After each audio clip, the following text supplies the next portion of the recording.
several things I want to talk about today. Lots of requests and things that have been going on the last few days. So I just want to cover these. You might need to excuse the noise in the background. House is being worked on, so yeah. So if there's background noise, I'm sorry, but I feel like this is important to get out to you guys. First is MultiMatic. Lots of drama around this thing.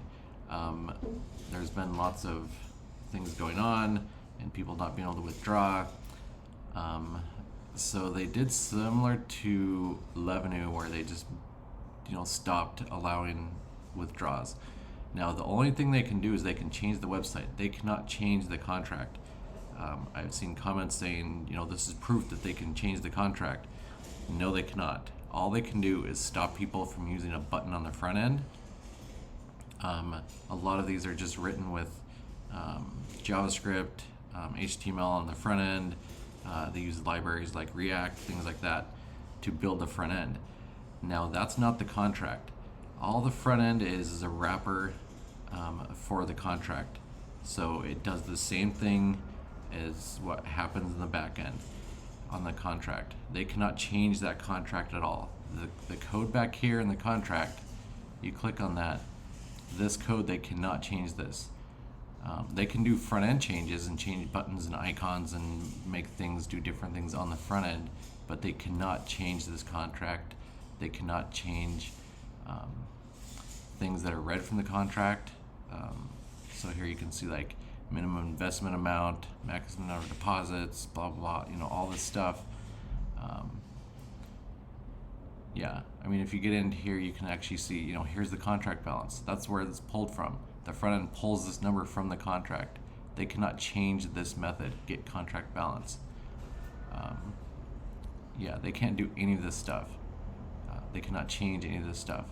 The only thing they can do is change HTML on the front end. They can change buttons. They can change what methods those buttons call. And I don't know.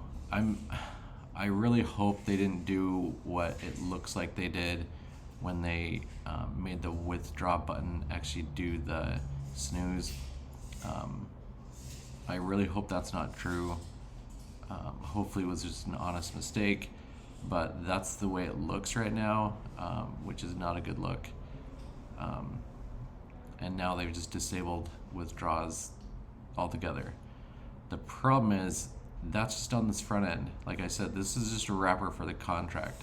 That button that says withdraw, they can make it do, let me connect to, one second, let me connect to another account. Let's just connect to this one.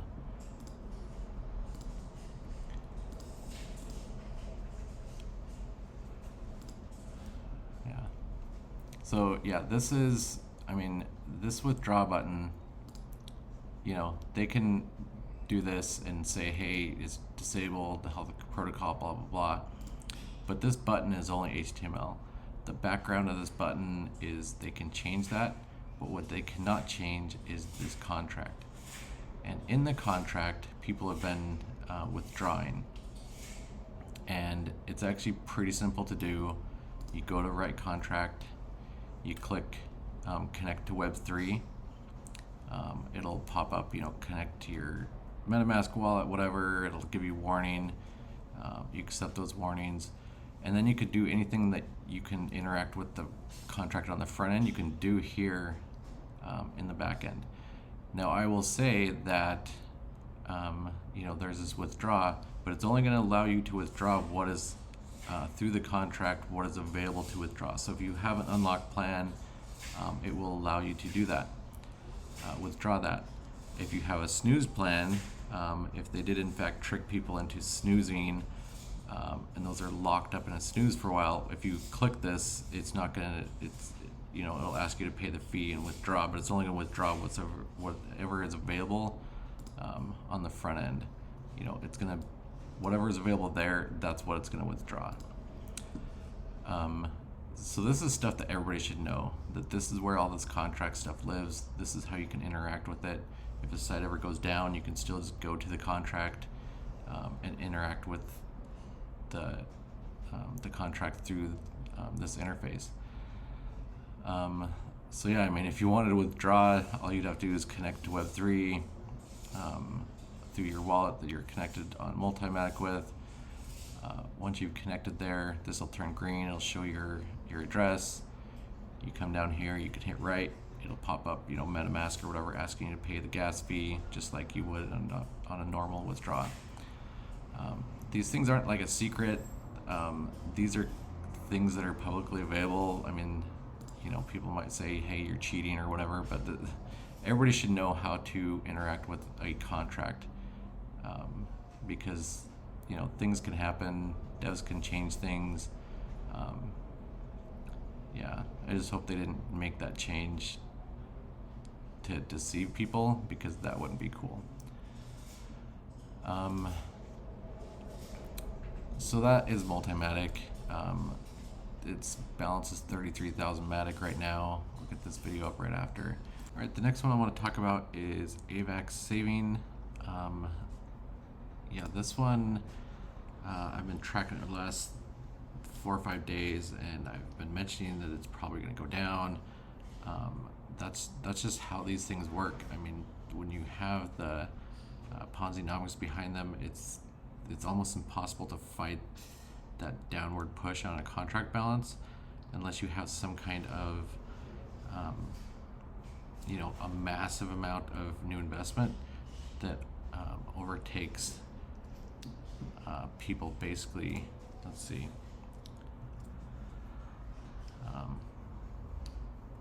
Yeah, I mean, basically an 80% return.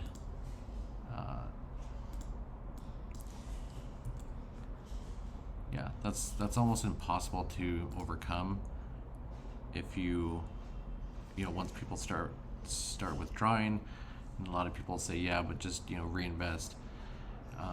But smart investors come in and they take out their initial balance or their initial deposit, and that's a good thing to do. The only way that these things would be sustainable is if you reinvested everything you made and your initial. That is because when you take out your initial investment, the capital you put into that pool is now gone. So now you are basically reinvesting money that you made from someone else's investment at that point.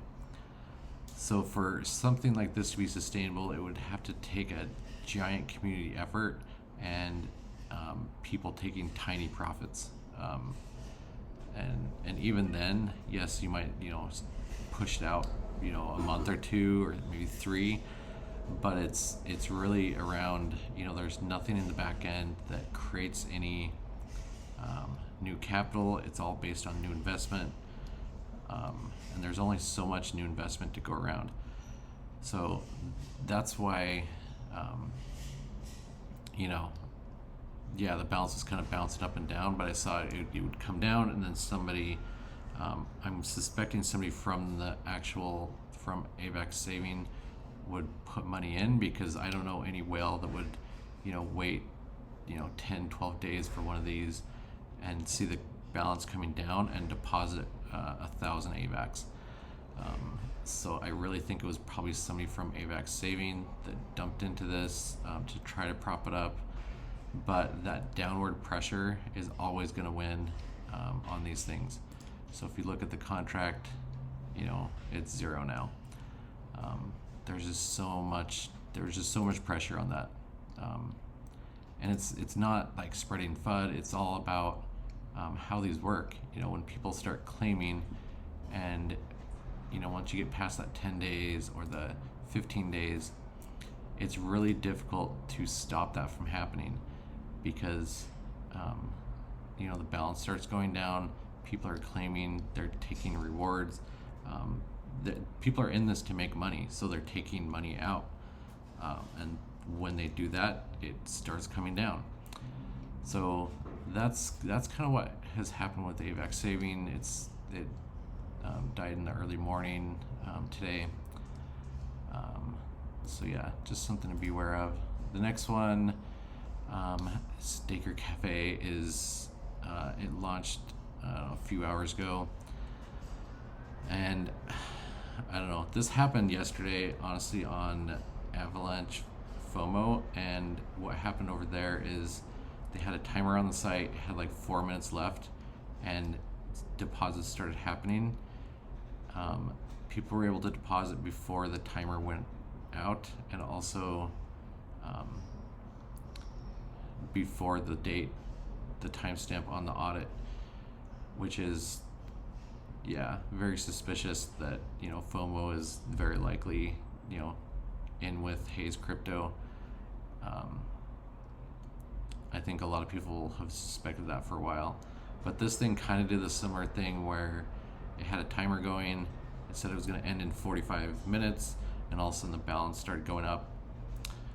People started investing, and if you looked at the audit had a time of an hour before the timer on the site. So people just started jumping into there. That's why it's good to know how to use a contract, because you can deposit straight from there. But also, people could still just use the front end. The timer didn't do anything. It didn't block any front end functionality. So, yeah, these things that do that, and I'm still, I've been pushing Hayes Crypto to start, removing audits from sites that do this, because they did it for one site and said that that it made it an unfair investment. But with like FOMO doing it yesterday for like 5 minutes, Hayes just kind of looked the other way. I don't think that 5 minutes is enough to affect anybody that got in early, but it still just creates an unfair playing field. I didn't see any huge deposits, 1,000 or even 600 or anything in that first 5 minutes, but it's just the principle of it. Yeah, so that one went off, and then later I'll be talking about some other projects that are releasing soon. And when I release these, sometimes they don't have an audit yet, because I'm trying to get them out as soon as possible. Just make sure before you invest, go check the audit. Make sure it exists on like one of the sites, that it's actually gone through the process. Look at that contract. Look at it and look at, see if there's any investments coming in before they're supposed to be allowed to come in. Do those things. I'm not one of the other big YouTubers that's gonna say, hey, look at this, make 300% or whatever it is, big bright thumbnails. And I'm not here shilling these projects. I might like, hey, this kind of looks cool, but I'm not saying it's going to be sustainable. These things have a lifespan of like 16 days, and don't get tied to them. Don't jump into those long-term lockups, because that's where you're going to get, basically wiped out if you use those. Yeah, so the key to these: get in early, get out early, do your own research, make your own decisions. I'm not saying you should get into Steak or Cafe. I'm not saying that at all. I'm not saying to, get into, back then I didn't say get into Avax Saving or get into MultiMatic. You have to, because you're gonna make all this mad money. I'm saying, these are the options available. You can pick what you want. I'll provide tips and little tricks on how to withdraw from the contract, or I'll talk about how doing those 14 plans are much more safe than other plans and the numbers behind them. I'll provide that information, but I'm not going to say you should do this or you should do that. That's not what this channel is about. Anyway, guys, again, this isn't financial advice. I'm not telling you what you should or shouldn't do, what you should invest in. I'm not saying any of that. All these investment decisions are your own. Make sure you do your own research behind the scenes, weigh your own risks, and whatnot. Anyway, guys, if you like the video, like it, subscribe if you want to subscribe, and we'll catch you on the next one.